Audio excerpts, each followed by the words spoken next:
también convoque para una campaña antirracista, y a ese propósito no podemos comenzar sin decir que 400 inmigrantes mueren en un naufragio en el mar Mediterráneo. Voy a decir cosas duras. ¿A quién le importan?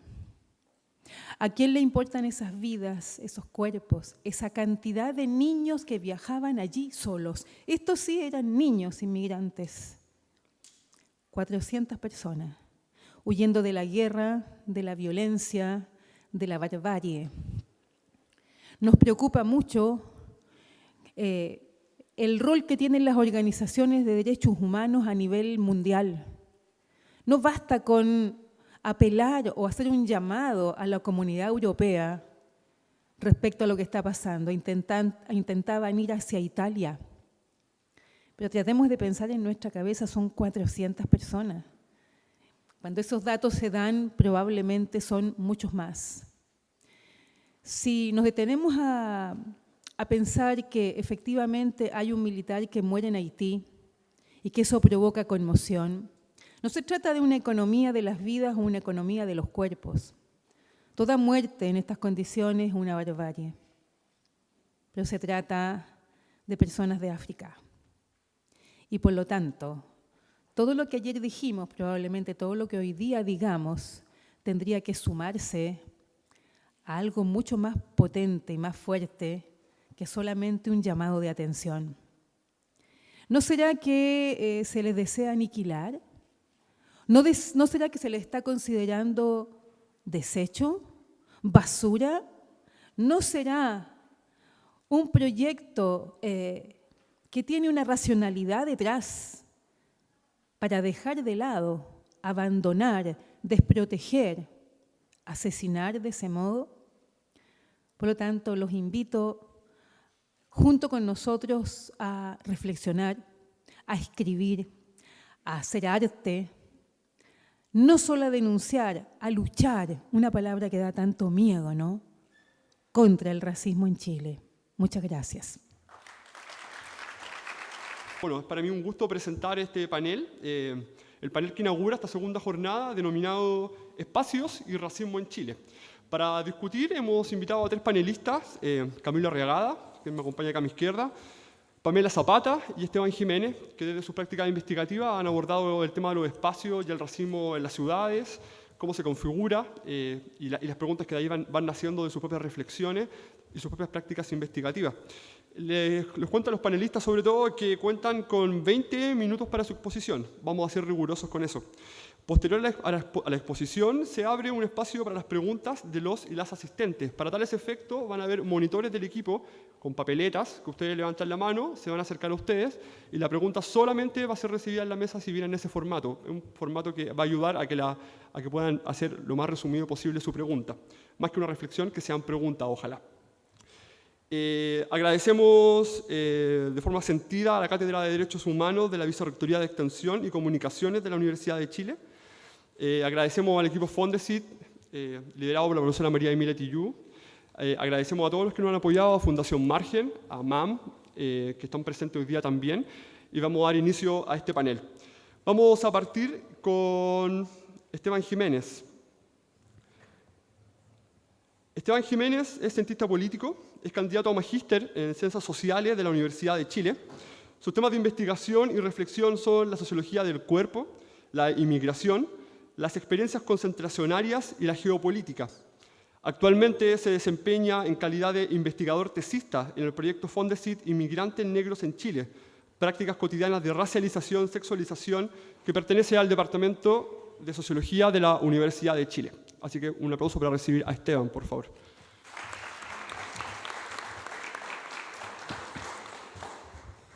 ¿Aló? Primero que nada, agradecer al público presente, académicos, estudiantes, organizaciones migrantes. El título de esta presentación es Inmigrantes afrocaribeños en la población Los Nogales de Estación Central, el preludio de un gueto. Básicamente problematizaremos en torno a la noción de gueto, pero no en un nivel abstracto, digamos, sino a propósito de un determinado caso en particular, en ese sentido conectado con lo empírico, que es la población Los Nogales de Estación Central, que hay una concentración ahí de inmigrantes principalmente haitianos. Bueno, comenzamos. En los últimos años, Chile ha recibido flujos de inmigrantes latinoamericanos, lo cual ha conllevado también una presencia de inmigrantes afrocaribeños. Los inmigrantes afrocaribeños arribados al Gran Santiago en los últimos años se han comenzado a localizar y concentrar principalmente en los barrios más segregados y excluidos, como el barrio Yungay en la comuna de Estación Central, algunos sectores en las comunas de Quilicura e Independencia y en la población Los Nogales, comuna de Estación Central. Hemos detectado esto en base principalmente a la técnica cualitativa denominada como observación, que este último lugar, es decir, la población Los Nogales, es la que presenta una mayor concentración de inmigrantes afrocaribeños. Reitero que esto solamente en base a técnica cualitativa de la observación. Hicimos un recorrido todo el equipo, Fondes, y en ese sentido hay que agradecer a todo el equipo por todo el Gran Santiago, e identificamos este espacio en particular. Bueno, ahí está en el mapa, digamos, ubicada la población. A continuación mostraría algunas fotos de la población Los Nogales. Lo anterior nos interpela respecto a lo siguiente, es decir, este es el problema que vamos a develar. Se está configurando en la población Los Nogales de la comuna de Estación Central un gueto de inmigrantes afrocaribeños. Como dato complementario podemos decir o añadir que la población Los Nogales evidencia, por ejemplo, un patrimonio cultural histórico. Fue la cuna del cantautor nacional Víctor Jara, entre otros de los elementos. Y actualmente, y esto es un punto muy delicado aquí, la delincuencia y el tráfico de estupefacientes han estigmatizado a esta población como, comillas, un lugar del peligro. Esto no lo digo yo, sino lo dice su propio plan de desarrollo comunal de Estación Central. Eso lo dice a propósito de esta comuna. Entonces, ese es el contexto, digamos, donde se concentran finalmente inmigrantes afrocaribeños en esta comuna, en esta población, perdón. A continuación, se entregarán algunas herramientas teóricos conceptuales básicas que nos permitirán aproximarnos en el desentrañamiento de la problemática que hemos elaborado. Es decir, Los Nogales, en tanto población, es un gueto de inmigrantes afrocaribeños. Algunos conceptos. La Organización Internacional para la Migración, OIM, de modo genérico, define la inmigración como un proceso por el cual personas no nacionales ingresan a un país con el fin de establecerse en él. En relación a las razones que conllevan o causan la inmigración, Saskia Sassen plantea que a menudo se establece, por ejemplo, que la pobreza como tal es un factor que impulsa la migración. Sin embargo, muchos países con migración carecen de una historia de inmigración significativa. Según la autora, son necesarios de otras condiciones para convertir a la pobreza en un factor impulsor. Sassen, y esto hay que reiterarlo, Sassen no desconoce que la pobreza sea el causante central de la inmigración, pero reconoce la necesidad de considerar otros elementos. La propuesta de la autora se basa en que las migraciones son causadas por procesos sociales, económicos y políticos. Pensemos un poco en el caso de Haití. Ahí se intervienen cuestiones de carácter que produce la inmigración, elementos más bien de tipo de inestabilidad política en concreto. Ahora bien, en relación al concepto de gueto, este comúnmente se tiende a vincular a determinados territorios caracterizados por presentar principalmente elevados índices de pobreza. Eso es lo que ha sucedido, digamos. El campo académico internacional y también el nacional tampoco escapan de esta lógica. A nivel internacional, por ejemplo, en los Estados Unidos, las últimas discusiones sobre temas raciales y pobreza en los barrios deprimidos de la ciudad norteamericana muestran una tendencia a relacionar el gueto con cualquier área que presente altos niveles de pobreza. En el caso de Chile, los estudios producidos recientemente también se enmarcan en la tendencia norteamericana, como se expresa en la siguiente cita de un estudio de una consultora denominada Atisfa, especialista en estudios urbanos. Lo cito, comillas. Quisiéramos profundizar el problema de los barrios segregados de vivienda social, que en este estudio se denominan guetos, ya que se trata de unidades espaciales de gran tamaño homogéneamente pobres. Se vincula directamente a la pobreza. La idea de vincular al gueto o el gueto con la pobreza no es más que una prenoción. Para Bourdieu, Chamboredón y Passerón, las prenociones son las opiniones primeras que un individuo se genera a propósito de un determinado hecho social, y estas se presentan como una colección falsamente sistematizada de juicios de uso alternativo. En este sentido, el objetivo de todo investigador sería el de romper con las prenociones y orientarse en la lógica de conquistar procesos de objetivación. En la línea de establecer una ruptura sobre el gueto y con todas estas prenociones, Lloyd Bacwan o Wacan sostiene que desde sus orígenes el gueto no necesariamente emerge como un concepto sinónimo de pobreza. Cito al autor: los orígenes históricos y el uso historiográfico del término, un gueto no es simplemente una entidad topográfica o un conjunto que reúne a familias e individuos de escasos recursos. Lo anterior lo ejemplifica a partir del caso de Brownsville, gueto negro de Estados Unidos que en los años 40 presentaba prosperidad desde una perspectiva económica. Cito al autor: sin duda, el Brownsville de los años 1940 era más próspero que las comunidades negras ubicadas al sur del país y concentraba quizás a la burguesía afroamericana más numerosa y opulenta. En virtud de lo señalado, emerge la siguiente interrogante: ¿cuáles son los elementos que en definitiva permiten distinguir un gueto? O más precisamente, ¿cuándo estamos en presencia de un gueto?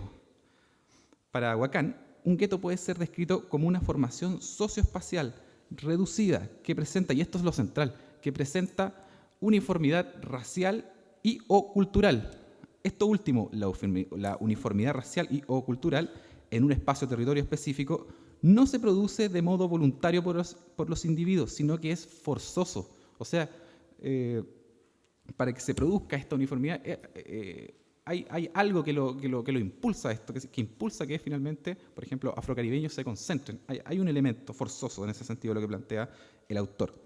Asimismo, entre otro de los elementos centrales que componen el gueto está la existencia de un cierto grado de institucionalidad en su interior, como señalan los estudios de Du Bois a principios del siglo XX en la Nueva York negra, un mundo en sí mismo, cerrado al mundo exterior y casi desconocido para él, con iglesias, clubes, hoteles, bares y lugares de caridad, con sus propias diferencias sociales, entretenimientos y ambiciones. De lo anterior, es posible desprender y comprender al gueto como un territorio en el cual el flujo de salida e ingreso de personas es limitado. Más precisamente, el gueto es una suerte de prisión. Bueno, acá está un pequeño esquema que son los principales componentes, y esto lo quiero recalcar, del gueto. Está el gueto, entonces hay uno de los ejes uno de los ejes es la uniformidad racial, el segundo, lo institucional, y el tercer elemento, el flujo limitado, digamos, la idea de la prisión. Aún así, nos queda una interrogante, y esta se relaciona a qué causa, en definitiva, la guetización. ¿Cuál es el factor forzoso? El racismo es un factor que desencadena el proceso de guetización. En este sentido, el gueto se constituiría en un, comillas, refugio ante el racismo cotidiano en la ciudad. Para Balibar, el racismo se inscribe en prácticas de violencia, humillación, intolerancia, desprecio y explotación. Es la necesidad de preservar el nosotros ante cualquier intento de mestizaje o invasión. Pero el racismo no es el único factor articulado que forzaría o produciría la guetización. La planificación territorial estatal también estaría articulada. Como afirma Zygmunt Bauman, las sociedades modernas o las ciudades modernas están orientadas en separar y mantener separados a los distintos tipos de ciudadanos y para defender a algunos de ellos de los otros. Bueno, aquí podemos observar básicamente el gueto y los elementos que estarían forzando, digamos, o produciendo el racismo como un primer elemento, y la planificación territorial. La planificación territorial la problematizamos en esta presentación solo a nivel teórico, aún cabe profundizar en el transcurso de esta investigación sobre esto. Bueno, ahora bien, tras haber descrito y problematizado los principales ejes teórico-conceptuales, estamos en condiciones de abordar de manera directa la interrogante central de este trabajo, es decir, ¿se está configurando en la población Los Nogales un gueto de inmigrantes afrocaribeños? El primer punto, veamos los tres ejes. Veamos, por ejemplo, la uniformidad racial. En la población Los Nogales aún no se ha producido uniformidad racial. Es decir, que todos sus habitantes sean afrocaribeños, eso aún no ha ocurrido. Por el contrario, la mayoría son chilenos. Lo anterior queda de manifiesto en una observación realizada en 2014 en Los Nogales, específicamente en la feria. En esta observación se da cuenta que no hay uniformidad racial, aún. Por la feria Los Nogales transitan muchos, bueno, cito la observación, por la feria Los Nogales transitan muchos chilenos y haitianos, la mayoría de ellos con traje y en familia. Y aquí describimos un poco. Por ejemplo, un matrimonio de haitianos va caminando con dos niños pequeños. El varón va vestido en traje negro, camisa blanca, zapatos negros y un bolso de cuero. Y también de color negro. La mujer lleva un traje negro, blusa blanca y zapatos negros. Los niños también visten en traje. Gran parte de los inmigrantes que frecuentan la Feria de los Nogales habitan en las casas de los alrededores. Lo esencial acá es que es para visibilizar básicamente que hay chilenos inmigrantes afrocaribeños. Entonces, reitero, el elemento central aquí es que no hay uniformidad racial desde la perspectiva del gueto. El componente institucional. En relación al elemento institucional, en la población Los Nogales están operando actualmente instituciones que incluso comandan la vida de los afrocaribeños en Los Nogales. En concreto, con ello nos referimos a la iglesia. La iglesia en ese sentido tiene una incidencia súper significativa en lo que es, como dije, la vida, digamos, de los inmigrantes. Entonces es una institución ahí muy interesante. El flujo. Respecto al flujo, desde y hacia Los Nogales, podemos señalar que hemos detectado flujo de afrocaribeños prácticamente todo el día. Con el objeto de ejemplificar esta afirmación, citamos la siguiente observación realizada recientemente, en abril de 2014, básicamente para dar cuenta que hay flujo, no está completamente cerrado. Comillas, 4 inmigrantes afrocaribeños esperan el bus en un paradero, en los límites o bordes de la población Los Nogales. Al parecer no se conocen, puesto que cuando abordan el bus se sientan en distintos lugares. Luego de unos 5 minutos aproximadamente de viaje, llegan a su destino, el Persa, estación Alameda de la comuna de Estación Central. Pero el flujo se intensifica en determinadas horas. Cito una observación realizada en 2014 en el metro Alberto Hurtado.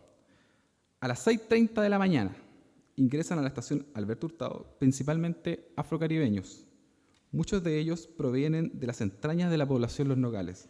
Conforme avanza la hora, comienzan a transitar chilenos y disminuye la presencia afrocaribeña. Y esto es súper interesante porque cuando me tocó hacer esta observación, cuando comienza a abrir el metro, los primeros que empiezan a transitar hacia otros lugares desde la población Los Nogales, pasando y llegando al metro, son principalmente en la mañana afrocaribeños. Y luego, como a las 8, comienzan a pasar los chilenos. Y eso es algo súper impresionante en ese sentido.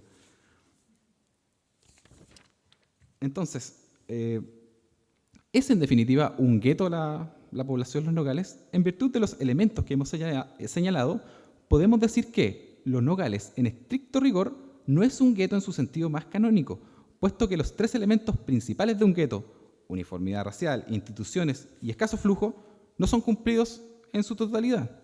Sin perjuicio de lo anterior, nos parece que hay algunos síntomas de guetización, los cuales se vinculan principalmente a la existencia de instituciones y de un proceso, acá esto es muy importante, y de un proceso que apunta, digamos, hacia la uniformidad racial conforme transcurren los años. Y esto hay que reiterarlo, se está apuntando, digamos, hacia allá. Es decir, se están sentando las bases para la configuración de un gueto, pero reiteramos que no es un gueto aún. Es por ello que preferimos decir que la población Los Nogales es un preludio de un gueto. Esa es la razón por la que esta presentación le agregamos el preludio de un gueto. Pero aún nos queda por develar una interrogante más. ¿Qué produce en definitiva que los inmigrantes afrocaribeños se concentren en Los Nogales, independientemente que sea un gueto o no? ¿Qué produce que se concentren? Nos parece que el factor racismo es uno de los elementos que produce esta concentración.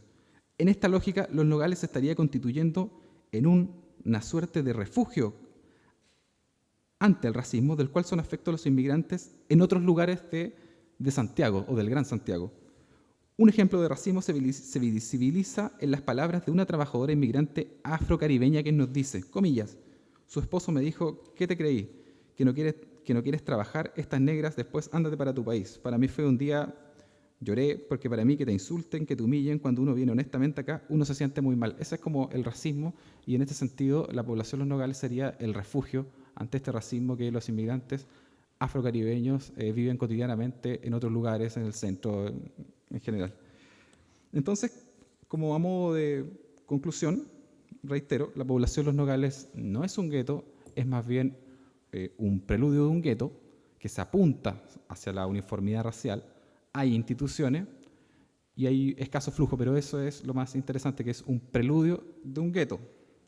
¿Y qué causa esta concentración? Me parece aquí que esto tiene que ver principalmente, y esto pensando que esto aún son resultados preliminares, que esto tiene que ver principalmente al racismo. Esto es el elemento que está forzando que se estén concentrando en Los Nogales como refugio. Muchas gracias.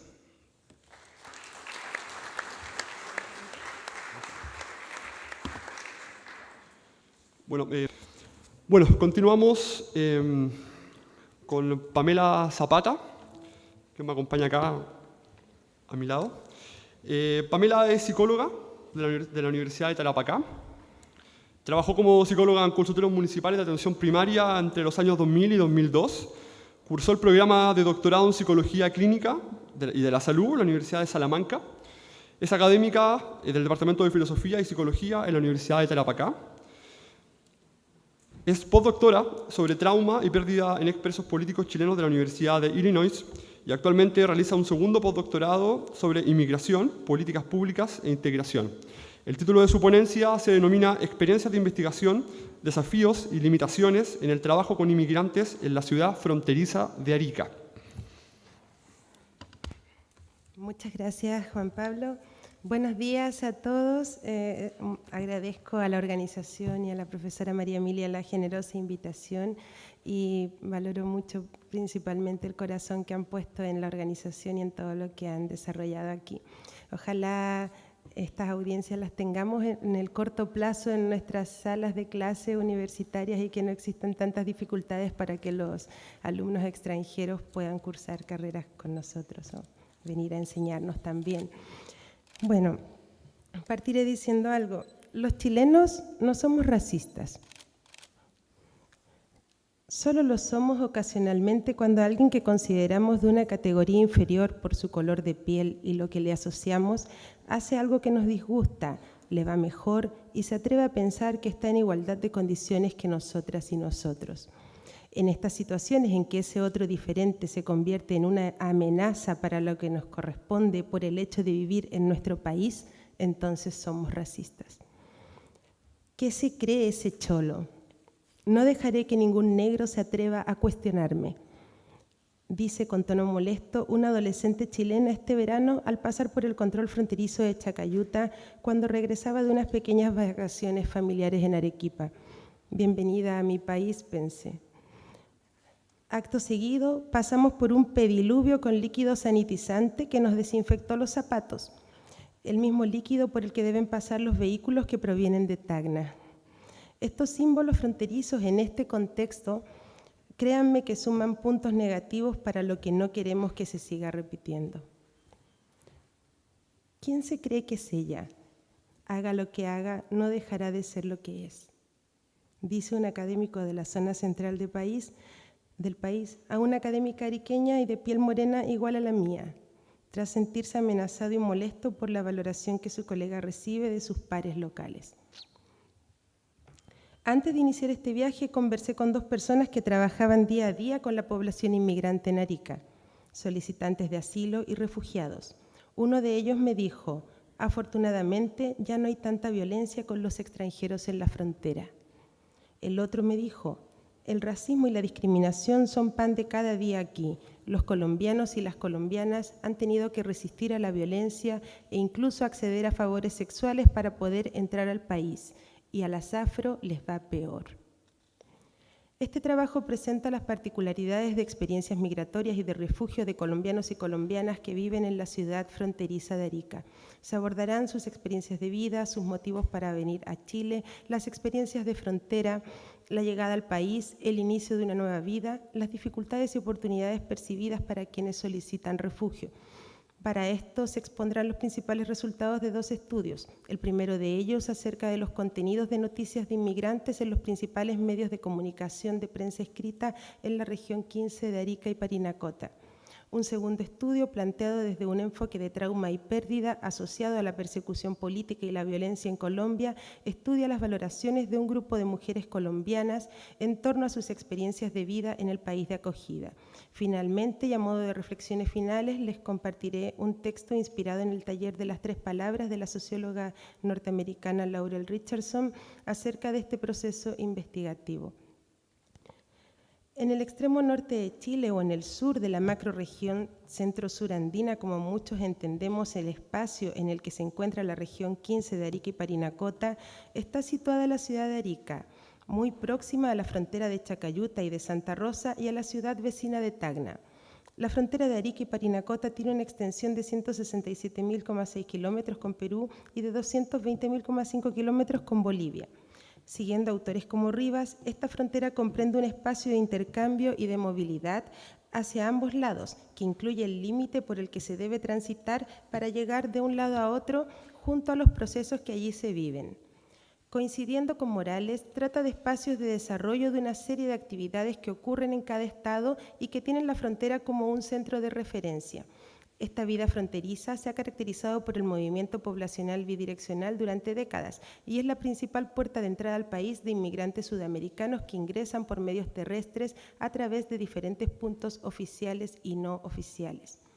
Coincidiendo con los planteamientos de Tapia y Obando, los espacios fronterizos como el de la región de Arica y Parinacota comprenden un territorio transnacional de zonas más expuestas al contacto y a la internacionalidad a causa de la vecindad. Arica y Tacna se encuentran a una distancia que no supera los 60 kilómetros en línea recta. Estos espacios se encuentran producidos por quienes controlan los dispositivos del gobierno, pero también por quienes viven allí, lo tienen como centro referente y lo transitan, aprovechando así las ventajas del cruce. La ciudad de Arica cuenta con un crecimiento poblacional que difícilmente se puede registrar en cifras oficiales y con una frontera que la hace a lo menos particular en lo político, social, cultural, laboral y económico para el estudio de las migraciones en nuestro país. Según datos oficiales, el año 2010 ingresaron y salieron del país 2.510.579 extranjeros de origen fronterizo por el paso de Chacayuta y Santa Rosa. 1.292.236 personas correspondieron a ingresos.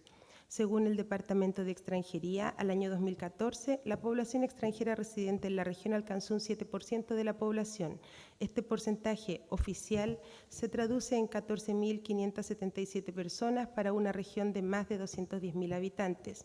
De acuerdo a estas cifras, la región 15 corresponde a la segunda región de destino de las inmigraciones en Chile en proporción al número de sus habitantes. Estas cifras no consideran los ingresos por los distintos puntos no oficiales que utilizan algunos migrantes. Me refiero a localidades andinas, el borde costero, la línea del tren, entre otros puntos que durante décadas han sido la entrada al país, también para quienes hoy forman parte de nuestra historia nortina y son el origen de nuestras comunidades locales. Otra de las particularidades que caracterizan los procesos migratorios en la frontera de Chacayuta se relaciona a la ley de los 7 días. Para peruanos y bolivianos que facilita el ingreso al país y el tránsito según sus propósitos. Por su parte, quienes deseen permanecer más tiempo en Chile pueden solicitar visado de turista por 90 días. Esta segunda opción, además, les permite trasladarse a otras regiones del país. Me interesó estudiar la migración colombiana por ser un fenómeno más actual en nuestro país y porque muchas de estas personas traen consigo secuelas del conflicto armado colombiano, considerado uno de los más sangrientos de la historia contemporánea de América Latina. que según el informe Basta Ya del Centro Nacional de Memoria Histórica de Colombia, ha causado la muerte de 220.000 víctimas entre el 1 de enero del año 58 y el 31 de diciembre del año 2012. En la frontera, aunque existen acuerdos que permitan a colombianos y colombianas ingresar al país solicitando la tarjeta de turismo por 90 días o solicitando asilo, en la práctica el ingreso dependerá de la valoración que realice el funcionario de la PDI de turno o bien de la Oficina de la Gobernación para el caso de quienes se encuentren en situación irregular. Según los datos reportados por Catherine Jaramillo, trabajadora social de FASIC Prosir en Arica, en sus registros cuentan con un total de 65 personas refugiadas con permisos de residencia definitiva, mientras que 85 personas se encuentran actualmente como solicitantes de visa temporaria. Lamentablemente, las altas tasas de rechazo dan a estas personas la posibilidad de optar a otra visa de trabajo, pero como la mayoría ingresa por paso no habilitado, no pueden pedir este visado por encontrarse con orden de expulsión que cobra vigencia cuando les rechazan. Es ahí cuando deben abandonar el país, involucrándose la PDI en este proceso. Lo más negativo de esto es que las personas rechazadas por procesos administrativos se rechazan principalmente por no acreditar el riesgo con documentos, pero sin embargo continúan siendo personas que no pueden regresar a su país. Cabe destacar que el año 2012 fue acogida la solicitud de refugio del último colombiano en la región. Historias de rechazo de solicitudes de asilo influyen en la decisión de personas que optan por ingresar al país a través de puntos no habilitados. Estas personas, si logran pasar la frontera, se encuentran en situaciones muy adversas y algunos de ellos son expulsados, mientras que otros solicitan asilo. Quienes corren peor suerte se han visto enfrentados a situaciones que claramente han atentado en contra de sus derechos básicos, existiendo registros de situaciones de violencia y abusos en el proceso de ingreso al país. Según información entregada por Jaramillo, el escenario ha mejorado a partir del segundo semestre de 2014, cuando el jefe de extranjería del Ministerio del Interior hizo una visita de supervisión, evidenciando irregularidades en los protocolos y seguimientos a la ley principalmente de refugio que involucra el 100% de población colombiana. Los relatos de las personas refieren verse en la obligación de vincular a redes de tráfico en vista de no lograr el acceso por la frontera de manera regular, pues los devolvían aun cuando se solicitaba refugio en ventanilla. En este trayecto de ingreso clandestino, las mujeres se ven expuestas a una serie de riesgos, entre ellos el convertirse durante este destino en víctimas de trata, sufrir el robo de sus pertenencias, abusos sexuales, accidentes por minas antipersonales, entre otras, vivencias que afectan principalmente a la población afrocolombiana. La llegada de colombianos y colombianas a nuestro país comprende trayectorias, motivos y experiencias particulares. La historia de violencia en Colombia y los motivos de ingreso, la cultura, el color de su piel, su forma de ser en el mundo, no son los mismos que los de peruanos y bolivianos u otros inmigrantes que ingresan por motivos principalmente laborales a la región. En la mayoría de los casos, estas personas llegan a Chile sin dinero, con lo opuesto o muy poco, con el dolor de heridas que no son visibles, pero que podemos ver en el silencio, en sus miradas y la tolerancia y el deseo de querer olvidar. Al llegar a Chile se encuentran con una sociedad que puede llegar a ser muy solidaria con el que sufre y lo necesita, pero que en lo cotidiano tiende a mirar con desconfianza y recelo a estas personas que comienzan a llegar y a situarse en lo que consideran son sus barrios. Personas que no nos parecen tan familiares como la población inmigrante peruana y boliviana en Arica. A ellos debemos sumar que se trata de personas que traen consigo el estigma de la violencia en su país, del narcotráfico y de la prostitución. Sobre investigaciones y algunos resultados me referiré brevemente a dos proyectos. El primero de ellos corresponde a una tesis que trabajamos con un grupo de estudiantes de la carrera de Psicología que derivó en un proyecto de investigación estudiantil apoyado por la Universidad de Tarapacá. En este proyecto nos preguntamos qué es lo que dicen los medios de comunicación sobre los extranjeros en Arica.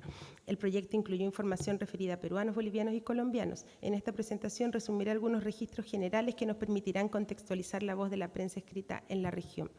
Para esto nos basamos en supuestos tales como que los prejuicios y la discriminación hacia los inmigrantes podría asociarse a la atribución de símbolos negativos en torno a grupos minoritarios y que, como bien plantea Goffman, la construcción de la identidad social de los inmigrantes extranjeros permitiría a los integrantes de la sociedad receptora clasificar y caracterizar desde las primeras apariencias a este extraño inmigrante entendiendo la discriminación como una respuesta conductual que se origina por actitudes negativas que podrían verse fundamentadas por noticias negativas en los medios de comunicación locales.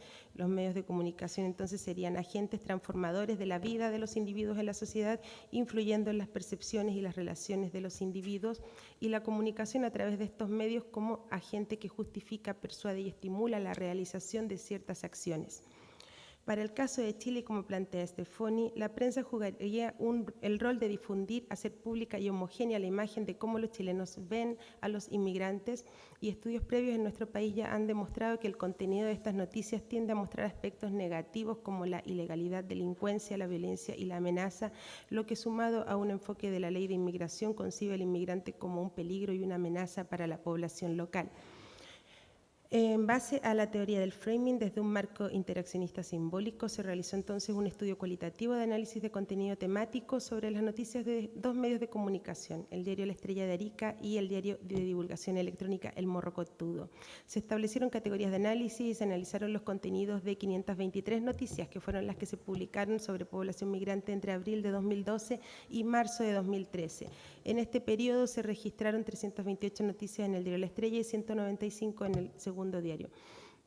Las categorías se fueron estableciendo de acuerdo al ordenamiento de estas noticias y se definieron según aspectos positivos, negativos, género, nacionalidad, y en un nivel más amplio y valoraciones positivas, judicial, policial e ideológico-político. Debido al tiempo, limitaré esta presentación a los porcentajes generales según diario y valoración. En cuanto al diario La Estrella de Arica, presentó un 59% de noticias negativas sobre los extranjeros y un 28% de noticias positivas. El diario Morrocotudo, en tanto, presentó un 36% de noticias negativas y un 36% de noticias positivas. Según nacionalidad, el porcentaje de noticias de colombianos alcanzó el 8% de total de noticias en ambos diarios. En el caso de bolivianos, un 53% y de peruanos, un 49%. El 59% trata de noticias sobre varones y el 24% sobre mujeres. Dentro de estas noticias, las valoraciones negativas sobre los extranjeros en general alcanzan un 60% y aluden en orden decreciente a delitos, drogas, lesiones físicas y heridos, accidentes, transporte boliviano, agresión, indocumentación, problemas de tránsito, discriminación, muerte. Por su parte, el Grupo Judicial Policial de Noticias, que alcanzó un 56%, aludió a procedimiento policial, procedimiento judicial, policía de investigaciones. En cuanto a la dimensión ideológica política, que alcanzó un 53% de las noticias, estas refieren contenidos de relaciones diplomáticas, opinión, conflicto de Chile como país fronterizo, Estado de Chile, organización, aspectos políticos. Por último, el grupo de noticias asociadas a valoraciones positivas alcanzó un 41%, haciendo referencia en orden decreciente a integración, cultura, trabajo, convivencia, actividades, apoyo, turismo, calidad de vida, etc. En relación a estas noticias, y coincidiendo con las tendencias presentadas sobre las noticias de peruanos y bolivianos para la población colombiana, la mayoría de estas noticias corresponde a noticias negativas. Debido a los tiempos disponibles, el análisis de los contenidos de cada grupo se encontrará disponible en la Universidad de Tarapacá, pero en esto podemos ver que las noticias negativas sobre población extranjera en la región 15 coinciden con estudios previos y posiblemente con la tendencia de la prensa en la actualidad en cuanto a los contenidos que publica. El problema está en que para el caso de la inmigración, los medios de comunicación locales muestran realidades sobre extranjeros que sobredimensionan aspectos negativos a partir de situaciones particulares, lo que influiría negativamente en la percepción de la sociedad receptora sobre la noción de un otro extranjero. Bueno, esta imagen y la siguiente muestran situaciones como lo que yo comentaba en un principio, que nunca más, ¿no? Bueno, un segundo proyecto denominado Memorias Otro País, analizando y entendiendo el trauma de la violencia política en mujeres colombianas de Arica, surge desde una experiencia de colaboración con FASIC PROCIR. Ellos vinieron a la universidad, nos pidieron ayuda para atención psicológica de estas mujeres y bueno, sí creemos importante diferenciar, ¿no?, entre inmigrantes, entre refugiados, entre solicitantes, entre los problemas que pueden traer algunos de los extranjeros. No es lo mismo, no es lo mismo toda la población afro. Hay sufrimiento, hay dolor, hay efectos traumáticos a largo plazo que se quieren olvidar y que no son lo mismo que que a lo mejor venirse por otros motivos. Por tiempo creo que no alcanzaré a leer esta parte sobre los resultados del otro estudio, solamente quisiera leer un párrafo de aquí y luego seguir con la parte final, si me permite. Sobre el color de piel entre colombianos, dice una mujer, lo que pasa es que ellos se ganan esas diferencias en la forma de trabajar, en la forma de comportarse, de ver la vida fácil, y sobre todo es que los morenos son más notorios que cualquiera. Entonces uno dice, el negro cometió esto. Por lo menos en el grupo de nosotros hay muchos negros, con nosotros hay varios morenos. Yo trato de decirles morenos, no negros, buena gente, trabajadores. Por eso le digo yo, todos no hay que calificarlos igual, pero yo creo que hay mucha gente que le gusta ver los negros, los quiere, pero siento que a veces la embarran los negros, la embarran, sacan cualquier pendejada y ya. Se da cuenta que el moreno es más conflictivo, es que ese es el problema, y bulliciosos, le gusta la música a todo volumen. Bueno, hablando de mi marido, que le gusta el volumen al equipo, la fiesta, así como que pero hasta ahí nomás. Lo que pasa es que ellos son conflictivos, se toman algo y ya ellos se creen los Superman. Se ponen a pelear, ese es el problema. Sobre trauma, sí, ya tengo caparazón de eso y de pronto por eso mismo no le presto atención. Otra cosa, hay gente que adquiere a adoptar el delirio de persecución. Es que usted hace un comentario, lo está haciendo por mí, ya, como una imagen. Todo el mundo habla de mí y se ven muchas personas que vienen como con ese temor, esa persecución, ese acoso social allá y llegan acá con eso. A veces hay cosas muy comprensibles, pero hay otras que uno dice, ya, no, Finalmente quisiera compartir un texto inspirado en este taller de las 3 palabras de Laurel Richardson. Con este texto, que es muy simple y muy modesto, quisiera expresar algunos de mis cuestionamientos en relación al acto de investigar y presentar algunos temas relacionados a las vidas de estas mujeres en la actualidad, mujeres a quienes vemos como ejemplo de superación, lucha y resistencia. Hacer investigación allí, hacer investigación aquí, hacerla desde aquí. En mi macrorregión centro-surandina es mi tierra querida. Es tu tierra, tierra de todos. Hacer investigación allí, mujeres que sueñan una vida nueva, mujeres como tú o como yo. Hoy estamos aquí, mañana estamos allí. Ellas están aquí. Algunas están solas, otras con familias. Todas mujeres latinoamericanas, las mismas ilusiones, los mismos sentimientos. Ellas quieren vivir. Podemos no verlas, es muy fácil. Hacer como sí. ¿Les recuerda algo? A mí sí. Nuestro Chile pasado, no tan pasado, nuestro Chile actual. Hacer investigación es vernos a nosotros, interpretar sus miradas, silencios, sonrisas, temores. No es fácil. Realidades que perturban, psicología del dolor, psicología del amor.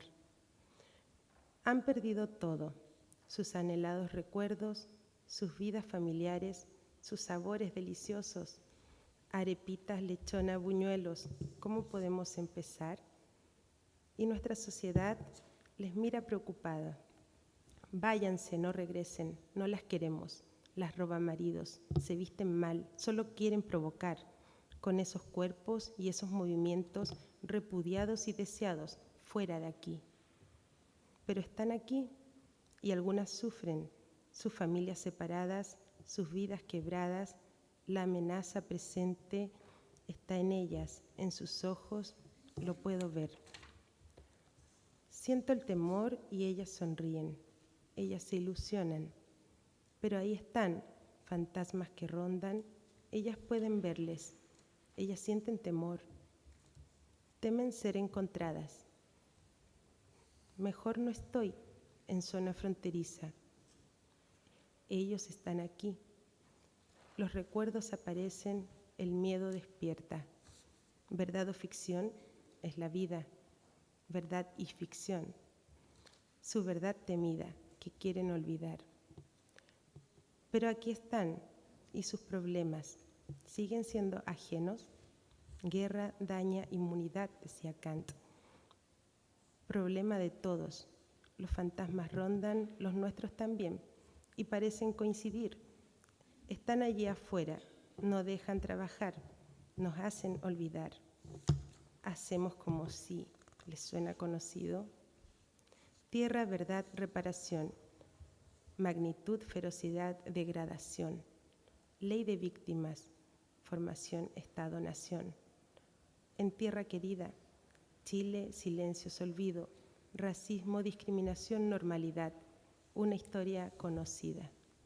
Hacer investigación es humanizar nuestro andar, desafiarnos en mirar, decir con palabras, reconocernos sociedad racista, aunque nos ofenda, aunque lo neguemos, aunque no guste. Ellas me dicen, en las calles prefiero no hablar, si lo escuchan, mi acento colombiano me tratan mal. Investigarles nos desafía, accedemos a verdades, vivencias que perturban, habrá que enfrentar, desafíos que sobrepasan desde lo psicosocial. ¿Qué es psicosocial? Demasiado limitado para. No nos sirve, yo me angustio, lo puedo sentir, sus heridas lloran. El trauma pasado, el deseo futuro, el daño físico, el maldito recuerdo. Pero en Arica solo quieren avanzar. Con frente alta, con una sonrisa, con fuerza infinita, piden una mano chilena, en Chile seguro, y ellas pueden reír y ellas quieren vivir. Las vemos transitar, les vemos pedir, les vemos aportar, peluquerías, bailes, comida, todos queremos probar. Ellas nos invitan, somos sus amigos, pero queda allí. Entonces me pregunto, ¿qué es investigar? Origen del trauma en tierra querida. Se debe replantear, tenemos que vivirlo, tenemos que decirlo, tenemos que valorar, tenemos que actuar. Muchas gracias.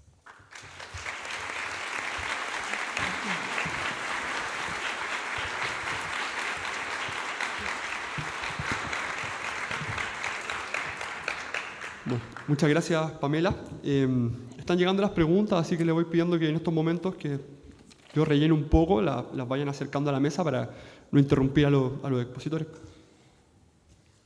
Ahí llega. Bueno, seguimos entonces. Quiero presentar al profesor Camilo Arriagada. El profesor es sociólogo de la Universidad de Chile, magíster en desarrollo urbano por la Pontificia Universidad Católica de Chile. Es doctor en ciencias sociales por Flaxo, Argentina. Es profesor del Departamento de Urbanismo de la Facultad de Arquitectura y Urbanismo de la Universidad de Chile. Fue jefe del Departamento de Estudios del MIMBU y consultor del CEPAL, con diversas publicaciones sobre vivienda y pobreza urbana. En su paso por Sociología de la Universidad de Chile, creó el Observatorio Internacional de los Migrantes en la Ciudad. Fue editor el año 2010 del libro Inmigrantes Internacionales, Ciudad y Servicios Sociales Urbanos.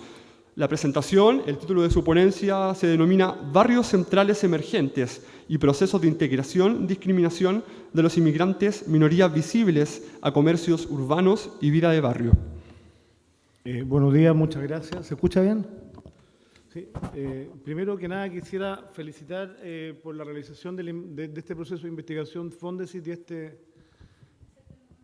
y esta instancia de discusión sobre los temas de racismo y sociedad en Chile, y felicitar a la profesora Tillú del Departamento de Sociología, porque en realidad este es un tema emergente que tiene aristas públicas, aristas sociológicas, y en donde corresponde ver prioridades de investigación y ver nuevas políticas públicas, y vincularlas con las agendas regionales y locales. O sea, acá hay una mezcla entre agenda urbana, regional, local, y la bajada territorial yo creo que es muy importante para ver los temas de política y las necesidades de diversificar la investigación.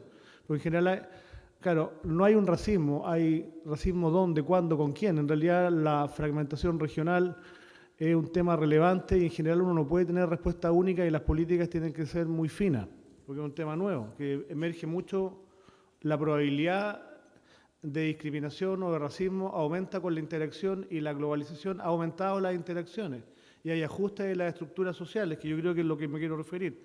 En esta mesa está los nexos de espacio y racismo. Voy a tratar de ser más o menos estructural en la materia. Felicito las dos aproximaciones, una clásica en materia de sociología urbana, destacando el tema del gueto, la segregación, y otra este tema de las regiones fronterizas y el regionalismo, que yo creo que hay que verlo como espacios particulares. Ahora, Yo creo que Chile es más un país clasista que racista.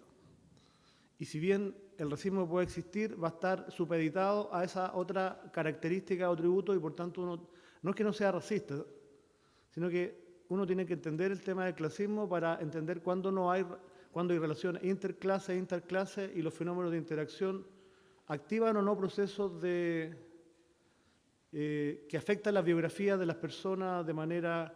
Claro, ¿cuál es el mecanismo? La clase o la raza o la interacción de ambas. O sea, claramente Bacán tiene una priorización, Estados Unidos, una sociedad estamental donde la raza y la clase están fusionadas. O sea, hay una raza y clase, o sea, hay una clase-raza. Y tiene que ver con los números, los volúmenes. O sea, en general Chile ha sido una sociedad bastante homogénea que ha sido incluso ordenando geográficamente estos temas de clase y diversidad étnica que son bastante moderados, pero ahora los números están cambiando y las interacciones están variando, la ingeniería social y por tanto fenómenos que antes eran de una lógica de clase hoy día uno tiene que verlos de forma más mixta. Esa es mi impresión.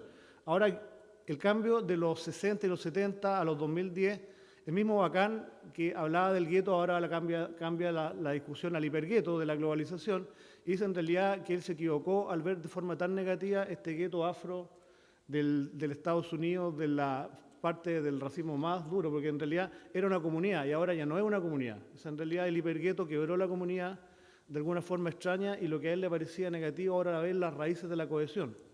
Ahora, es un minuto de cambio importante y lo que yo creo que quiero aportar ahora, ser bastante práctico en una investigación que me tocó Fondesit, que me tocó desarrollar, que hay un librito que está publicado en la materia, que lo invito a leerlo, y que tuve el privilegio en realidad de trabajar con Rubén Katzman, que es un sociólogo uruguayo que ha trabajado los temas de movilidad, estratificaciones, bastante variopinto y realmente me sirvió mucho ver la sedimentación teórica de estos temas que son como de sociología intermedia urbana. En realidad me sirvió.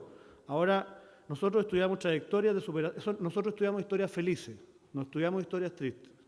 Estudiamos historias felices de gente que llegó con una mano delante y detrás, que son de minorías visibles, o sea, son afros, son andinos, son asiáticos, o sea, se ven, se reconocen, pueden activar la discriminación. Canadá sabe las minorías visibles para estudiar precisamente ese cambio de migrantes europeos a migrantes que pueden activar discriminación porque cambian los flujos y ver una sociedad, el tema de la movilidad, y que llegaban a barrios comerciales que clásicamente es el lugar de llegada de los inmigrantes y donde progresan. Y que esto lo vimos en Iquique, ciudad fronteriza, Valparaíso, Viña, ciudad-puerto en decadencia y en reconversión a no sabemos qué, y Santiago, que es un área metropolitana en una intensidad de globalización que es bastante particular, aunque es tan segregada que no pareciera que es global, pero en realidad es segregadamente global. Ahora, y nosotros miramos, seleccionamos a estas personas y seguimos su trayectoria, o sea, los filtramos, que hubieran llegado, hubieran sido pobres, hubieran progresado, hubieran trabajando con comercio en los barrios y hubieran tenido una movilidad ascendente. Y tratamos de entender su proceso de llegada, de entrada y de acumulación de activos, entendiendo que en realidad uno despliega activos y se defiende de amenazas, o sea, aprovecha oportunidades, y cuando las sociedades son racistas, las oportunidades están para algunos y no para todos, ¿correcto? Y las amenazas también son fuente de vulnerabilidad. En realidad, el racismo puede ser fuente de vulnerabilidades, pero eso tiene que ver con la teoría de las probabilidades, con los manejos, con una serie de cosas. Hay mecanismos adaptativos que en realidad la gente puede que no haya tanto racismo, porque en realidad la gente se inhibe de ciertos espacios donde podrían haber interacciones que afloraría el racismo. Por lo tanto, hay un tema acá que es como de proyección a futuro y fundamentalmente ver qué rol tiene el barrio y la ciudad en la materia. Bueno, nosotros teníamos una grilla de casos de 3 ciudades que las seleccionamos por su característica de ciudad transnacional, muy emergente económicamente, muy deteriorada. Valparaíso, Viña, que está girando de una ciudad industrial portuaria a una ciudad como cultural de comercio, y Gran Santiago, que tiene un centro y una periferia que están mutando mucho. Y en general seguimos a los inmigrantes internacionales y minorías visibles y los comparamos contra inmigrantes internos, que es el sujeto clásico de la sociología urbana, económica, latinoamericana, o sea, correcto, o sea, que no activa factores de diferencia nacional y étnica, y el otro que sí, y unos estaban en la periferia, donde está la mayoría de la población, y estos inmigrantes que insisten en ir al centro, cuando pueden pagar los costos de eso. En general, tratar de tener un trazador en la materia. Ahora, como siempre uno se pasa en el tiempo, voy a ir a las conclusiones al tiro, cosa que si me cortan a la mitad, ya las dije, correcto, ¿no? Ya dije los titulares. Este es un truco bueno en realidad, porque El resumen ejecutivo. En general, las primeras conclusiones de aporte a la mesa de cómo espacio y discriminación. Primero que nada, yo creo que esencialmente Chile es una sociedad clasista y el tema del racismo interactúa en un segundo nivel. Ahora, interclase, intraclase son temas relevantes. Ahora, y cada clase puede tener su cultura, y cada clase puede tener sus mitos, y eso en general, ahí estamos casi como en la antropología para entender los fenómenos de forma más objetiva. Primero, mirar la discriminación hay que verlo como un fenómeno relativo a contextos, segmentos urbanos, sociales o laborales y culturales, y en realidad tiene que ver con las interacciones. O sea, no son situaciones totales del sujeto discriminador y el sujeto discriminado, sino que hay momentos que todos podemos ser discriminados o discriminadores. Ahora, en estos casos, estos sujetos, estas historias felices, pese a ser minorías visibles, y a lo mejor por ser historias felices, la discriminación no nos apareció como un fenómeno central en los relatos, porque su movilidad exitosa y operaron en comercio de centro histórico donde hay una cierta cultura que estaba cambiando. Ahora, su movilidad es muy acotada, porque en realidad no trascendieron del quintil 2 o 3 su movilidad y por tanto en realidad hay una cosa bien lógica que creo que la dice Taller, que en realidad Estefón y también la que fue decana, la Bertustado, ¿cómo se llama? Eso, claro, que en el fondo la discriminación se activa cuando tú cruzas umbrales, ¿correcto, no? Y tú tienes que, en realidad los umbrales acá no se cruzaron, porque en realidad tú tienes que invadir nichos para que se despierten las respuestas, ¿correcto, no? Y por tanto acá en una sociedad que es tan desigual y que tiene poca movilidad, a lo mejor aparece más el clasismo que el elemento ordenador y no el racismo, porque estamos en situaciones como intragrupo. Ahora los temas intragrupo empiezan a ser relevantes, porque en realidad uno tiene la impresión de que las clases bajas y populares chilenas empiezan a activar pautas o normas discriminadoras racialmente en el intragrupo. Y eso es un fenómeno que como que es complejo, porque tiene que ver con el que era el Estado-Nación, con una serie de situaciones de bienestar complejos, y estamos dentro de la misma clase en sujetos que tienen tensiones en la interacción. Ahora, hay espacios donde eso se hace más violento y donde otra cosa aflora o fluye. Ahora, yo diría que se confirma que pese a una investigación cualitativa, pero que también algunos datos de la CACEN, en general fuimos mucho terreno en etnografía, y la etnografía es una herramienta poderosa cuando uno la aplica comparativamente, no así como casuísticamente o artísticamente, o sea, uno tiene que tratar de buscar la comparación. La discriminación racial varía por género, edad, origen nacional dentro de los inmigrantes en minoría visible. En general, en perjuicio de hombres, jóvenes y peruanos. Y, en general, el género activa situaciones de solidaridad y empatía también entre mujeres, que en realidad son como la buena noticia. O sea, en realidad el género tiene un elemento de solidaridad y las mujeres tienen una pauta normativa de la interacción que es como un modelo a socializar y a premiar. Y en realidad las situaciones de riesgo están cruzadas con hombres jóvenes y con un origen que es el origen peruano, que tiene que ver también con el mundo intraclase en el cual ocurren las cosas.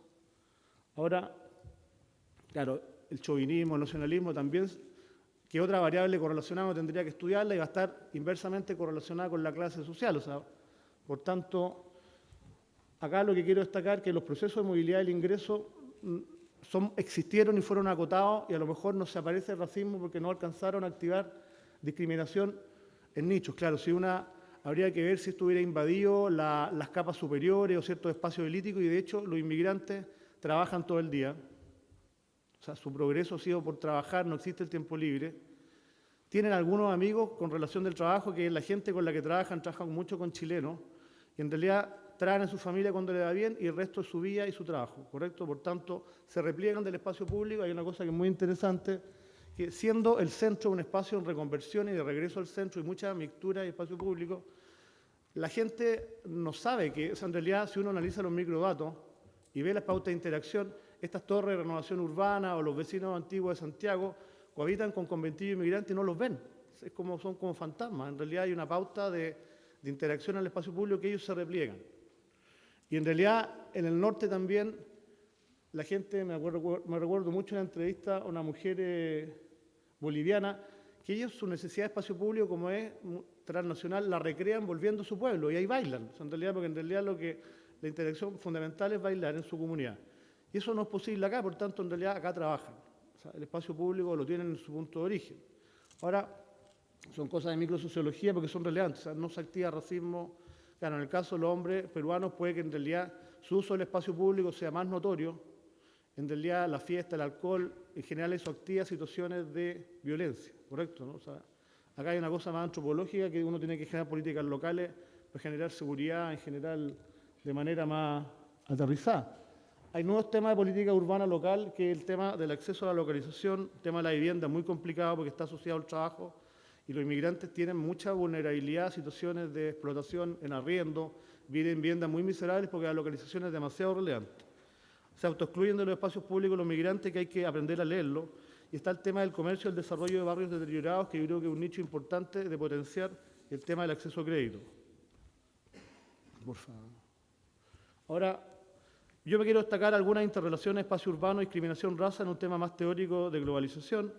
Destacar que en general el fenómeno migratorio está cruzándose con una globalización urbana que la vemos en este regreso al centro, con una globalización cultural que hay dos clústeres, una tolerancia a la diversidad y a las expresiones de la diversidad que aumenta, y por otra parte las respuestas intolerantes también se activan, como una situación dual, que es casi espejo de lo global. O sea, los hechos internacionales en realidad nos muestran esta realidad dual, intolerancia, hipertolerancia y nuevas pautas de exclusión que lo afecten individualmente, que es vivienda, trabajo, localización. Ahora, en los relatos de los inmigrantes me gustaría destacar qué situaciones les facilitaron y obstaculizaron su integración, qué llaman integración, y el peso de las vivencias de discriminación y cómo interactúa con el tema de género. Dale, por favor. Bueno, en general hay un momento de aumento de los flujos sur-sur que es nuevo y es diferente y es propio de esta fase de la globalización. En general la migración sur-norte que activaba discriminación porque llegaban minorías visibles a países desarrollados y en general eran extranjeros y otros muy totales. O sea, en realidad en esa literatura el mundo de la industrialización generó situaciones estamentales raciales. Los sudamericanos clásicamente en España, los ecuatorianos, hay muchos relatos en general donde tiene que haber una integración intragrupo y que todo este tema que desarrolló Portes de las cadenas de inmigrantes y los trabajos étnicos en realidad tiene que ver mucho con ese momento, pero es un momento que está cambiando. Porque post-crisis los inmigrantes del norte vuelven al sur y en realidad la inmigración hacia Estados Unidos se mantiene, pero era un Estados Unidos que tiene una crisis muy fuerte de movilidad social y que la población negra está desempleada y en realidad es un tema casi como darwiniano de competencia por nichos de trabajo en un mundo hiper flexibilizado. Y en el caso de Chile, que le va bien porque se globalizó mucho en lo macroeconómico, nos aumenta la diversidad peruanos, colombianos, bolivianos, ecuatorianos, porque en realidad, si pudiéramos, te molesto por la... Sí, me faltó... Lo que vemos en general es un movimiento que son números acotados de inmigrantes, pero que territorialmente son muy selectivos en ciudades, claro, o sea, un 2% nacional, un 5% a nivel de alguna ciudad y vamos a llegar hasta el 25-30% en algunos barrios. Por tanto, el tema territorial es relevante para entender la característica del fenómeno y la interacción en esos espacios también. Ahora, en ese sentido, temas teóricos. El tema de la centralidad, que acá hay una cosa en materia de espacio que yo creo que más que el tema de la segregación hay que ver el cambio de estructura urbana que está ocurriendo, porque está ocurriendo un cambio de estructura urbana por la economía inmobiliaria, por una serie de pautas y en general este fenómeno de regreso al centro que es mundial y que es lento pero que está siendo muy acelerado, hay que verlo, porque en realidad, ¿por qué se pone de moda estudios como la gentrificación? Que es una cosa muy anglosajona de renovación urbana, porque en realidad están ocurriendo procesos de regreso al centro que uno ve expulsiones, recambios y en general interacciones. La escuela alemana nos decía que la ciudad burguesa era un espacio de nueva cultura y liberación, el cosmopolitanismo, la discriminación estaba fuera en lo rural, en la fuerza bruta. De hecho, en general hay gente que dice que el nazismo fue una imposición nuevamente de esta lógica rural y de ponerle la bota encima a este mundo burgués cosmopolita urbana que emergió. La Escuela Ecológica de Chicago, que en realidad los inmigrantes pobres fragmentan la ciudad, se asimilan o se diferencian y eso organiza las clases sociales y la discriminación segrega a los pobres en los centros, porque el centro era el lugar de reclusión, pero reduciendo la interacción a los similares. Y las ciudades creativas, ahora que la globalización trae, en general, ¿qué muestran? La nueva economía favorece ciudades con capacidad de atraer poblaciones creativas, que tienen normas diferentes. Son ciudades con mayor interacción, que les gusta la cultura, el centro, la diversidad, y las ciudades ganadoras son ciudades con capacidad de atraer ese tipo de normas, y las ciudades perdedoras son ciudades en general más en la lógica de la separación, la segregación, la no interacción. O sea, ahí hay un cambio nuevo y por tanto tenemos las dos realidades que empiezan a cohabitar junto con lo espacial. Y el tema del gueto, que es una categoría más bien industrial, claro, pueden haber guetos superpuestos en espacios de hiperinteracción, podemos tener mini guetos y en realidad tenemos estas realidades como bien de lo global, que en realidad son universos paralelos y también normas o culturas nuevas. En general es un minuto que la diversidad tiene mucho mayor peso, pero eso ocurre geográficamente. Ahora, ¿qué pasa con Latinoamérica? Porque en realidad uno siempre como que la teoría en Latinoamérica como que no está tan sedimentada como puede estar en otros casos. Y uno dice, claro, del 80 al 2000 estábamos segregados por clase y periferizados, del 2000 al 2012 hay un supresivo regreso al centro que interactúa con cambio cultural, con una serie de patrones, aumenta la interacción y las mezclas y eso hace relevante el tema, al aumentar la interacción, aumentan los riesgos potenciales de discriminación o también aumentan las oportunidades de que vaya ganando espacio en la normatividad de la tolerancia y una nueva forma de interacción más diversa, porque en general eso es como la ventana actual. En la segregación, la estructura de clase está organizada y segregación e interacción son casi sinónimos, porque de hecho los gringos miden segregación y hacen algunos índices de probabilidad de interacción, y cuando no hay probabilidad de interacción no hay conflicto. Y en ese sentido acá, si vemos la tasa de crecimiento en azul, claro, el centro no existía y ahora crece 123%, por tanto, eso hay que relacionarlo con el aumento de la globalización urbana y con sociedades que están aumentando muy fuertemente la clusterización en lugares centrales. Bueno, Chile es el país sudamericano que más inmigrantes atrae por un tema de economía, pero donde mayor potencialidad de rechazo a la llegada del inmigrante está, que estos estudios más o menos clásicos, en general, Chile, Bolivia, Venezuela tienen cifras bastante altas de una opinión negativa y que aumentan las clases sociales bajas por el tema del desempleo respecto a la llegada del inmigrante. Ahora, este dualismo, porque no hay que ser como ni un relato feliz ni un relato de terror, porque en realidad estos como que interactúan.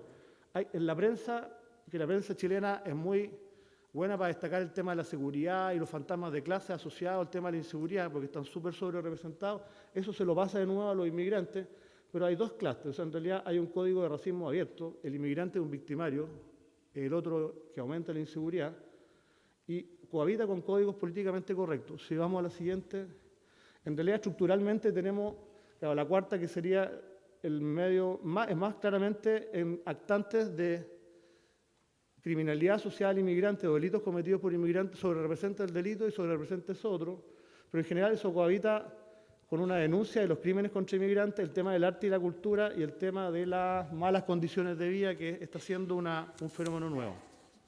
Ahora, estructuralmente, claro, o sea, yo diría hay un empate, pero hay un empate en dos tendencias que se anulan o que son contrapuestas ideológicamente. Ahora, si vamos a la siguiente, en general este tema de los centros. Los inmigrantes siempre fueron al centro porque tenían más oportunidades y eso se acentúa ahora, pero se acentúa en un minuto que mucho de la población y la economía vuelve al centro. Los no migrantes, un 9.3 viven en el centro, los inmigrantes andinos, o sea, que se dedican al comercio, y el otro asiático africano, 33 y 18%, o sea, multiplican por varias veces la localización central, por tanto, ahí hay algo que ocurre. Ellos, en general, tienen que... El centro es un lugar histórico y el centro está de vuelta y en general hay que tratar de leer eso en el universo de ciudades. Vamos a ir pasándolo rápida. En general, acá algunas entrevistas a sujetos inmigrantes que tuvieron estas trayectorias más bien exitosas y cómo lo lograron o qué perciben. Primero, con quién vive y trabaja. En general, la gente llega sola y después trae a su familia, pero trabaja con no parientes y que en general son locales. Por tanto, sus redes de interacción en la familia y en el caso del trabajo no ocurre tanto este relato al aporte de la comunidad étnica de solidaridad cerrada, sino que hay interacción con empleados chilenos o con empleadores chilenos en un primer minuto. Dos, la movilidad que generan es extremadamente acotada. Por tanto, Chile es esencialmente una economía desigual con barreras de movilidad. Y yo me puedo mover dentro de ciertos márgenes y con el grado de concentración del ingreso que hay, mi mejora de bienestar me lleva a niveles mínimos, pero no me produce un salto del escalón de clase. Por ejemplo, acá tenemos, al llegar a la región metropolitana hoy en día, en general es un cambio, se movieron del quintil 1 al quintil 2. O sea, mejoraron su capacidad de consumo. Sí, muchas gracias. Ahora, una matriz que está en el libro, si le puedes dar por favor, comparando los tres casos, Santiago, Valparaíso y Iquique. Bueno, la lejanía y la llegada solo hace fundamental hacer amistad y las amistades son chilenas y en general el tema del género acá es extraordinariamente relevante por lado y lado. O sea, la interacción entre mujeres es un capítulo diferente de la interacción social o un capítulo específico. En el caso de Iquique, el tema de la amistad está reemplazado por el tema de la transnacionalismo, que en general son comunidades que se mantienen y que no están presentes en los otros dos casos. Valparaíso es un caso extraordinariamente jodido, porque en realidad nos costó mucho encontrar inmigrantes para entrevistarlo, por tanto sus barreras, por definición, son mucho más fuertes. En general los relatos ahí también son... Habría que encontrar gente que pasó por Valparaíso y no se pudo ni siquiera quedar. O sea, si uno va al mercado de abasto de Valparaíso, que es el Cardonal, no va a encontrar ni un negocio de inmigrantes, siendo que en Iquique en todas partes son como un clúster, o sea, algo ahí tiene barreras de entrada de todo tipo. Eso, o sea, es cero porosidad. En el caso de Santiago, la localización estratégica es lo que lo dicen. Mire, a mí me fue bien porque llegué acá finalmente. Las mujeres movilizan amistad en una primera fase y su carácter de minoría visible. Incluso diría que en el caso de la mujer chilena de sectores populares, activa más solidaridad incluso que podría una inmigrante regional chilena que llega, por ejemplo, de Temuco o de Iquique en general, tiene una probabilidad de interacción mayor. Y creo relevar el tema de la interacción nuevamente, entender la interacción es entender los códigos de clasismo, racismo o al revés, de evolución hacia una sociedad un poco más fraterna. Sí, por favor. Primero, moraleja, la localización fundamental. Voy a terminar. El lugar de residencia se mueve. Cuando la gente progresa, se trata de mover a lugares más tranquilos o menos peligrosos. O sea, el riesgo a la violencia es como latente. Ahora es un fantasma y también lo hace replegarse el espacio público. Las instituciones públicas chilenas, sobre todo en el caso de Santiago que me estoy refiriendo, no son vistos lugares marginados, sino que en realidad hasta pueden tener discriminación positiva. Pero esa discriminación positiva es para servicios sociales y no tiene que ver con su proceso económico que ocurre como en otra esfera, donde estos sujetos son súper emprendedores y ninguno tuvo crédito de la banca, y hasta el día de hoy son sujetos que no califican como sujetos de crédito, o sea, porque en realidad son súper emprendedores y la banca no los ve. Ahora, en Europa se han creado bancos especiales porque si no, no tienen cómo y son proyectos muy movilizadores. No se reporta identificación con el barrio. Y en general, su visión del barrio tiene que ver con que mejore la seguridad, la iluminación, que son como la pirámide básica de Maslow. No está, a uno le llama la atención, su relación con lo barrial, lo comunitario, en un contexto cosmopolita, no es como la deseada, por tanto, o la socialmente esperada. Por tanto, ¿qué creo? Los barrios que los acogen en general son barrios con problemas y barrios que están en transición. O sea, los pueden expulsar. Depende para dónde vaya la economía. Primero que nada, defender la localización y el derecho de la población y los comercios de distintos estándares a permanecer en este lugar que es afluente y preservar muy fuertemente esa diversidad. Yo diría que hay lugar, en un tema de etnia, de inmigración y de políticas públicas, uno tiene que ser selectivo territorialmente. Y uno tiene que tener políticas que van a tener localización donde los inmigrantes están y donde los inmigrantes minorías visibles. O sea, esto es del viejo Estado-Nación de que teníamos cobertura nacionales de salud, educación, vivienda. Ahora uno tiene que leerlo de manera distinta porque las amenazas, oportunidades regionales y urbanas son otras. Son específicas. Y este tema está localizado territorialmente. Y en algunas regiones incluso deberíamos tener casas de acogida para tener a la gente en condiciones de seguridad. En otras regiones no hay ni un migrante. Pero hay que leer ese tema. Y en general, lo que yo veo, la diferencia muy clara de Iquique, que es más bien, tiene algunos elementos de interculturalidad. En general, en la sociología del norte, la interculturalidad es mucho más amistosa que la multiculturalidad, porque en realidad la multiculturalidad puede ser es particularmente conflictiva. Claro, y uno dice, Santiago Centro tiene, y el centro en general, como lo escribía el colega, tiene algunos elementos multiculturales, en que hay interacciones selectivas y repliegues, pero ciudades estamentales o de clase, claramente Valparaíso y las periferias de las grandes ciudades chilenas es otro código de otro mundo. Y en general ahí uno tiene que ver, para finalizar, el tema de los barrios y el territorio. O sea, en general en Europa no es menor que los programas de regeneración de barrios todos hayan sido hechos para revitalizar barrios, mezcla de desempleo, deterioro, y siempre tenían que trabajar con inmigrantes. O sea, España, Francia, Suecia, Ciudad Social en Alemania, los barrios problemáticos tienen inmigrantes porque entran ahí porque pueden entrar y hay redes, hay oportunidades de infraestructura. Pero esos barrios ahora están siendo revisitados por la nueva gran economía y hay una reingeniería en la materia. O sea, ahora eso es un cambio estructural fuerte y también los centros son espacios de nuevas culturas, nuevas visibilidades, que en realidad es un fenómeno como bastante popero, por decirlo de alguna manera más contemporánea. Y estos fenómenos, hay una sociedad en ajuste, en transición, que hay que ver cómo decanta, y la política pública tiene que tratar de apoyar este tipo de situaciones. Bueno, me he pasado en el tiempo poco, creo. En general, o sea, estos son como los códigos que quería aportar. He sido a lo mejor un poco esquemático, pero la mesa dice espacio y racismo, y he tratado de estructurarla. El tema de la clase, el tema de las clases sociales aparece, en general porque es un elemento intermediador entre clases, intraclases. Y el tema de la discriminación intraclase es un fenómeno complejo y hay que tratar de entenderlo. Más que la discriminación interclase, porque estructuralmente los modelos latinoamericanos han sido segregadores y han separado las clases, por lo menos a las clases que no tienen tolerancia una a la otra. Ahora hay que ver hacia dónde gira la rueda de la ciudad, que siempre ha sido el espacio como de ventana, o sea, en realidad. Y eso tratar de ver los códigos de teoría, que en general son bien importantes, estas categorías como de raza o etnia, son políticamente incorrectas, molestan. En realidad, incluso para centro, izquierda y derecha, no es una cosa que aparezca mucho. Por eso, en realidad, yo vuelvo a felicitar a María Emilia, porque en realidad es más cómodo hablar de otras cosas que de esto. Sea para desmitificarlo o sea como para plantearlo como un problema. Eso, muchas gracias y felicitaciones.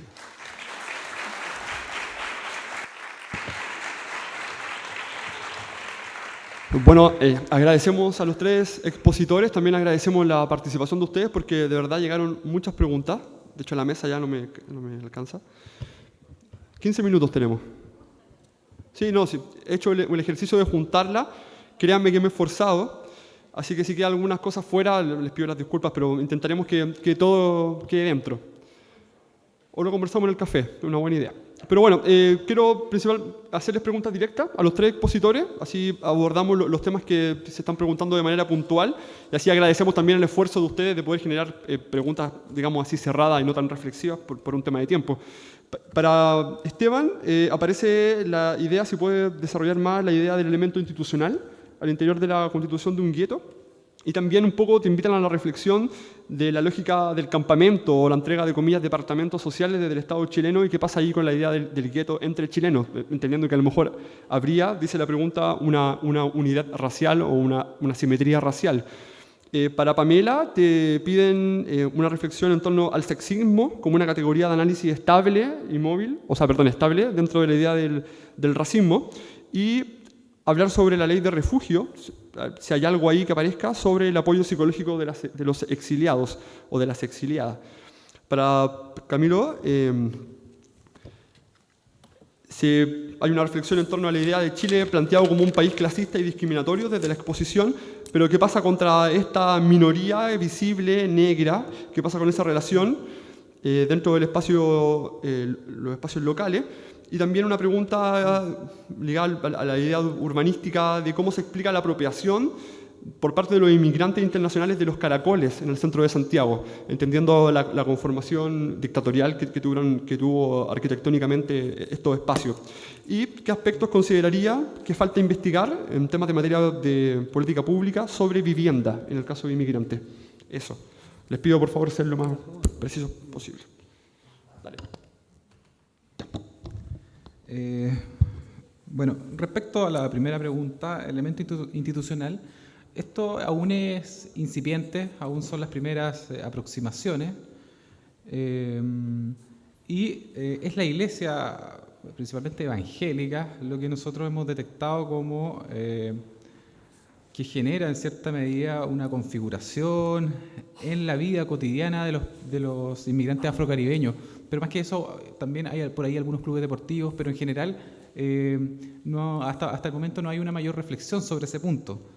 Sobre el campamento, me parece una pregunta súper interesante esta, porque, claro, si uno parte de la idea del gueto, el gueto se compone de 3 elementos principales, pueden haber muchos más, pero como dije, el elemento uniformidad racial o cultural, lo institucional y el flujo, no hay flujo.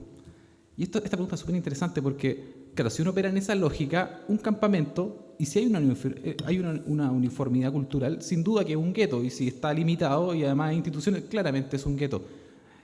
Pero el campamento también nos permite reflexionar en torno a otro eje. Si uno va a Vitacura, por ejemplo. ¿Qué está operando en Vitacura? Una comunidad residencial, o como quieran llamarla. ¿Acaso eso no es un gueto? Si aplicamos esos tres elementos, el elemento institucional, la uniformidad, en este caso sería más bien cultural, y el flujo, escaso flujo, claramente es un gueto. Incluso se conectan directamente en algunas zonas con el aeropuerto. Entonces, a mí me da la impresión que también hay guetos ahí, hay guetos de ricos en esa lógica. Y eso es súper interesante analizar. Entonces, el gueto es transversal a las clases. Eso, para no dar tiempo, en realidad. Gracias por las preguntas sobre el sexismo. Si debería ser considerada una categoría estable de análisis. Cuando cuestiono lo psicosocial, apunto un poco a eso, ¿no? A lo limitado que de repente se vuelven las disciplinas para estudiar fenómenos tan complejos como los de la violencia, en este caso de colombianos, y luego cómo la sociedad receptora les ve, hombres y mujeres, como desde los cuerpos sexualizados, como desde el hecho de ser colombianas o escuchar que son colombianas, con independencia de cómo se vean o de su apariencia física, o si son morenas o blancas o más claras de piel. En sí ya piensan que son mujeres fáciles, mujeres que van a poder, o sea, que van a tener intención de ofrecerse como prostitutas, y en eso, con todo el grupo de mujeres que participaron en las entrevistas, todas reportaron lo mismo, que me pareció tremendo, ¿no? O sea, a todas les había pasado en alguna ocasión en un taxi preguntando por una dirección en la calle, generalmente con gente que no conocían, pero con quien se encontraban en espacios así como en un vehículo o en alguna calle pidiendo ayuda, y decían: preferimos ya no hablar, no abrir la boca, porque cuando nos identifican como mujeres, cuando identifican nuestro acento como acento colombiano, ya piensan que estamos buscando otra cosa. Entonces, bueno, ahí perspectivas de género y toda esa línea creo que vendría súper bien. Para mí siempre es un trabajo inicial, ¿no? Incipiente y siempre mejorable, y entonces estamos en eso, ¿no? Partiendo desde qué traen, ¿no? Qué traen inicialmente, para ver cómo podemos nosotros apoyarlas, porque en realidad, siguiendo con la segunda pregunta, que aquí no sé si hablan de exiliados chilenos o de la gente que viene de Colombia y es rechazada, no hay, lo psicológico parece que queda en un segundo plano, y entonces, claro, finalmente por voluntad de académicos se pueden organizar acciones en las universidades, pero es algo que no está regularizado. FASIC, que es la instancia que en Arica atiende a los colombianos, no tienen psicólogos en sus centros, solamente trabajadores sociales, y en algunas ocasiones han tenido alumnos en práctica, pero también creo yo que para abordar problemáticas como las que traen los colombianos y colombianas a Arica es necesario profundizar más y entender qué traen, ¿no? Cómo son esas depresiones que presentan, cómo son esas crisis de angustia, el insomnio, etcétera, ¿no? Y en esto se han visto situaciones bien tremendas, como por ejemplo un señor que llegó de Colombia con su esposa y sus hijos pequeños, y el señor nos contaba que le habían dinamitado su casa creyendo que ellos estaban adentro. Lo habían tenido 2 años en Ecuador, en una casa junto a 10 familias encerrado, y entonces llega a Chile y una vecina la vecina de donde vivía la familia le empieza a decir a la esposa de este señor, ¿no? Tu marido te controla demasiado, eso es coerción, eso es violencia doméstica, y termina el caso en una denuncia en el CERNAM y separación, medidas cautelares, cosas que en el fondo demuestran que no hay ninguna consideración de las situaciones previas que influyen en cómo esa gente se relaciona. O sea, no justifico ningún tipo de violencia, pero es entendible que si alguien está 3 años encerrado y que le han dinamitado la casa y con una serie de situaciones llega a Chile pidiendo asilo, es entendible que en su mente no tenga esa libertad o ese descanso, esa tranquilidad para tratar a su pareja. Y lo que no es entendible es que organismos públicos reconozcan esto como violencia doméstica y separen a la familia, ¿no? Entonces, eso. Sí, la pregunta que aquí yo tengo dudas es sobre exiliados chilenos. Creo que el PRAIS sería la única forma de apoyo que no lo veo contemplado en la ley de refugio. Gracias. Bueno, hay 3 preguntas. Bueno, respecto, claro, Chile es una sociedad clasista, pero ¿cómo podría hacer algo más preciso respecto a la negritud, que es un tema convocante? En general, yo creo que acá hay un tema que es complejo porque hay que analizar los flujos. En realidad, primero que nada, la segregación, la discriminación, las tipologías más efectivas, uno tiene que ver los números, ¿correcto? ¿No? Cuando somos minoría, extremas minorías, cuando ya empiezan a superar el 25, el 30 o más del 50, cambian las relaciones y cambian las dinámicas. Y no tenemos en realidad población negra así como que se visibilice, no es... Claro, se civiliza más el espacio público en algunos lugares, pero no como residencialmente. Por tanto, no hay una teoría clara en la materia. O sea, primero que nada, yo me recuerdo un documental de unos basquetbolistas panameños que llegaron a una población en La Pintana, no acuerdo, y eran como los regalones del barrio. O sea, en realidad empezaron a jugar básquet, era una historia bien como bonita, porque en realidad le da un tono de diferencia a una cosa que era pura homogeneidad, segregación, exclusión y ausencia de deporte, y más encima ellos jugaban básquet. En realidad, cabros chicos los seguían, era como es un documental que hizo la Católica hace muchos años. Ahora, esa es una tendencia, claro, cuando es una minoría, muy minoría, correcto, ¿no? Ahora, el otro caso, que la mayoría de la población, claro, está el caso de la barrera lingüística, que hay gente que no ha podido tener ni una inserción, refugiados han tenido que ir al tiro, o sea, muestra la ausencia de refugio. Y muestra la ausencia, claro, por población africana, uno tiene que tener algunas instituciones mínimas que pueda acogerlo, y la gente no ande dando vueltas y se puedan calificar idiomáticamente en general, pero es más relevante la barrera idiomática que el tema étnico o racial. Lo que sí es que está la población de color, me parece que está asociado al caso de los colombianos. Y en el caso de los colombianos uno tiene comunidades y historias migratorias que son muy diversas, ¿correcto? ¿No? Claro, que igual la propensión a formar redes, o sea, los colombianos están un poco más estigmatizados dentro del colectivo migrante, porque son colectivos más heterogéneos y efectivamente hay algunas redes criminales que objetivamente existen. O sea, eso se extiende y se generaliza, pero por tanto, ¿cuál es la variable? El origen nacional y la historia previa y el estigma que generan o que está correlacionado con la población negra. Eso es un misterio y hay que como separarlo. O sea, como diría, separar los efectos directos de las variables como correlacionadas o confusas. O sea, eso me parece que predomina más la estigmatización de los colombianos que la de la población negra. O sea, en general, ahora igual está sobreponderado, está exagerado, pero hay un elemento real de redes que está presente. O sea, eso uno no puede negarlo, ¿correcto? ¿No?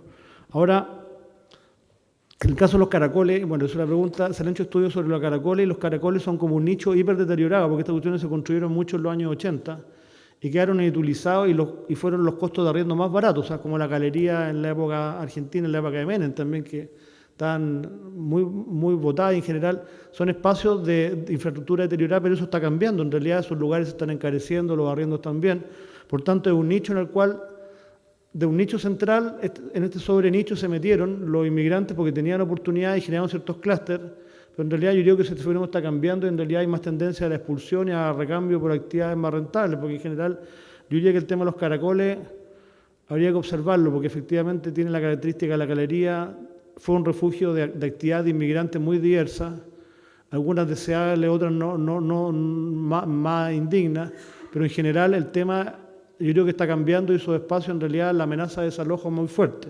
Y ahí llegamos al tema de la vivienda, que en general yo diría que en vivienda uno tiene que ver dos clústeres, una parte, y que tiene que ver con las regiones también, porque en general, tanto en Buenos Aires como en Sao Paulo como en Santiago, ¿qué uno ve?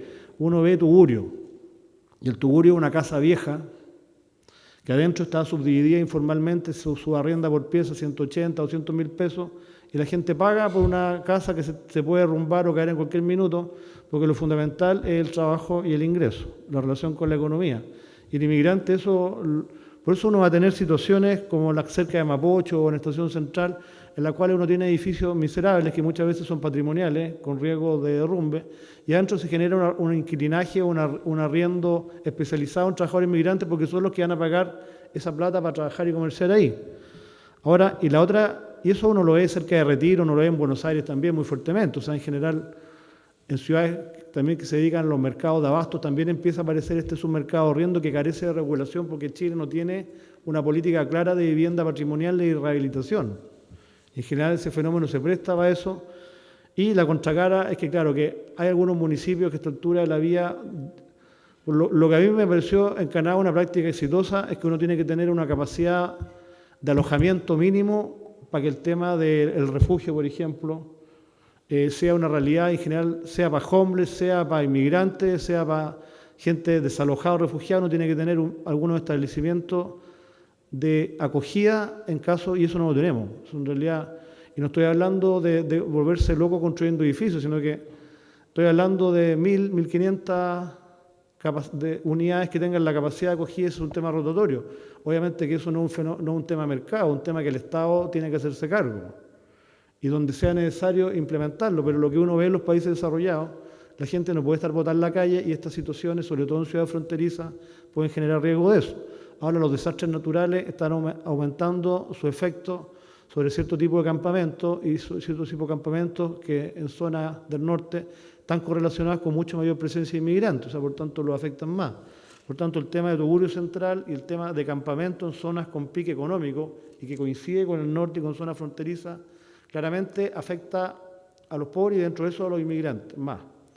En realidad, yo diría que a esta altura de la vía el mercado no va a solucionar eso. O sea, en realidad uno tendría que tener algunos establecimientos de acogida. Y eso yo creo que es una estructura nueva que no es para inmigrantes necesariamente, puede ser para gente que no tiene casa en condiciones de urgencia y que uno tiene que tener la capacidad de hacerlo, no estarle pasando bonos para que arriende o resuelva el tema del mercado. En realidad eso, tener una capacidad mínima en esa materia, y ese establecimiento puede cumplir funciones comunitarias de una serie de aspectos de vinculación, que es lo que hace la red del sector público, que en general en materia de la ventanilla de atención de público ha mejorado mucho, pero este tipo de casos, claro, cohabitan, quedan en la sombra y los fenómenos de ilegalidad que existen en realidad lo hacen mucho más vulnerable en ese caso que no está lejos de estar representado en mi estudio. O sea, yo dije, en mi estudio estudió casos felices.